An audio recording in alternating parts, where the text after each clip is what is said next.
أنا أقرأ برواية ورش عن الإمام نافع المدني من طريق الأزرق من كتاب الشاطبية. أعوذ بالله من الشيطان الرجيم. بسم الله الرحمن الرحيم. وإذ قال إبراهيم رب اجعل هذا البلد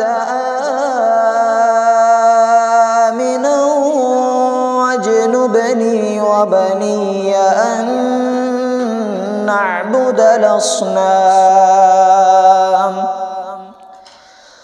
رب إنهن أضللن كثيرا من الناس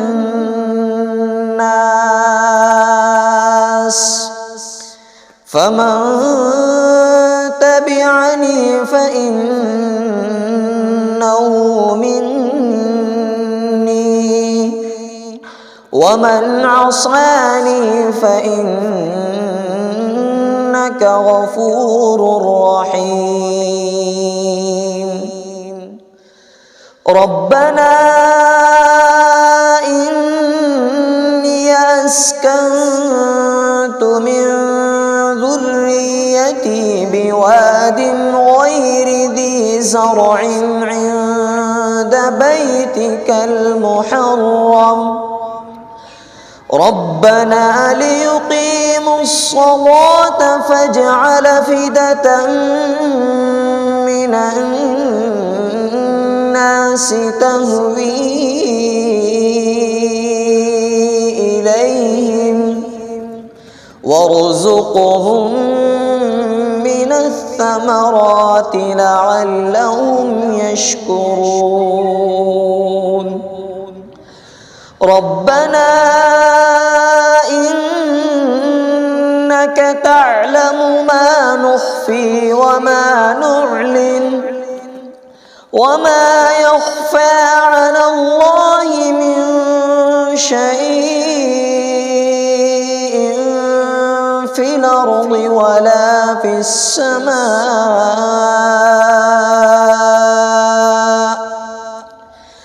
الحمد لله الذي وهب لي على الكبر إسماعيل وإسحاق إن ربي لسميع الدعاء. رب اجعلني مقيم الصلاة ومن ذريتي ربنا وتقبل دعاء.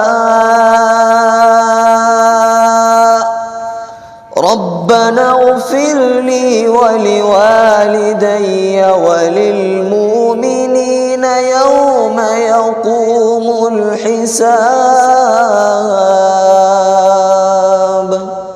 صدق الله العظيم.